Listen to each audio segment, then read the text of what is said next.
Hi everyone. I would like to very quickly talk about the idea of slavery, but more of an internal view on it. In other words, I've never been a slave, so I don't know only to the systems that run me. It's not slavery. It's just lack of control, of option, right? But I've realized that the only slave I've been is a slave to my own thinking, to my own mind. And what that means is that to a sense of own, to a sense of this is me and this is not me. You see, in a lot of, let's say, sacred texts and a lot of this, ancient wisdom, let's say traditions, and all these traditions, there was one where it went that you must understand that if you ask things to pull you, they won't. But some things, if you ask, they will pull you. They will pull you very close. And once you're in that close sense of being, you realize that slavery was only an option. That the reason you were kept was because there was an inactivity of voice to speak up. And it's not easy. I cannot talk for all those people who've gone through such hardship, but I can understand that when we are in the master-servant dynamic, we either find ourselves arrogantly all-knowing, or we find ourselves not knowing anything. And it's actually not a master, servant-novice relationship. It's not even a master-servant relationship. It's more of your attention keeps you chained to what you're looking at, as simply as I can say. So when we see slavery, we see that there are incidents and there are things in man's mind where the idea of man is overwhelmed by and thus is limited to its own surrender in a cave. You see, no one can take your freedom away from you. They can only suggest realities where you don't have it and you agree. And so this is the internal view of slavery. I'm not talking about external view. I'm not talking about how to prevent slavery. If you see it, stop it immediately. But we do get, taken by our ideas to a depth where we forget who's the thinker. In other words, if someone comes and tells you you are an insane man, then what would you do? Would you be a slave to his voice and continue with that reality? Or would you simply say, and you are not? It depends on your viewpoint, I guess. Simple things, guys, how you look at things dictates how things behave with you. And know that if you're someone who's suddenly in a lot of hardship, perhaps you have been one to cause hardship. For why else would it come now?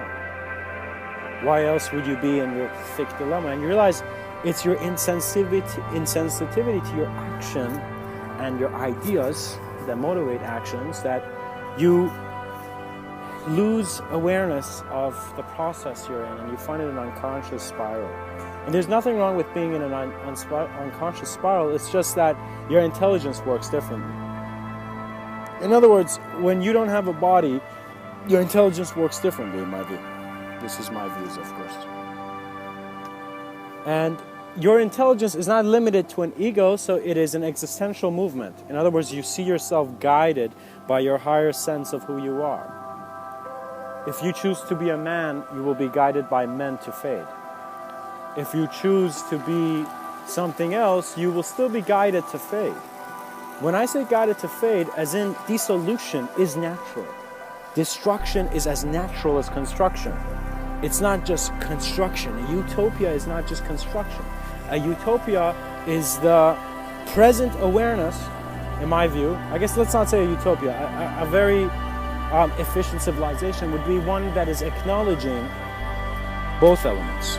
Acknowledging the fact that it can see a dystopia and it can see a utopia. So what are people seeing? What are people talking about?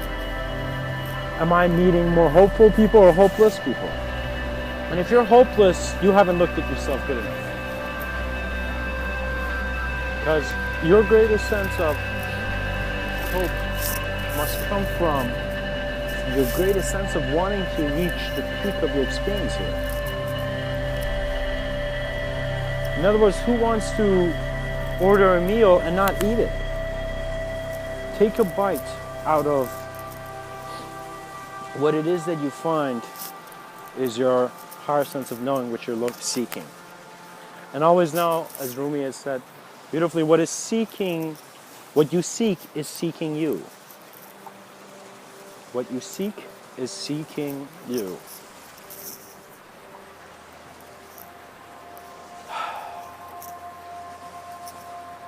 Slavery is a combination of man's inability to control himself and his understanding of control through sense of other.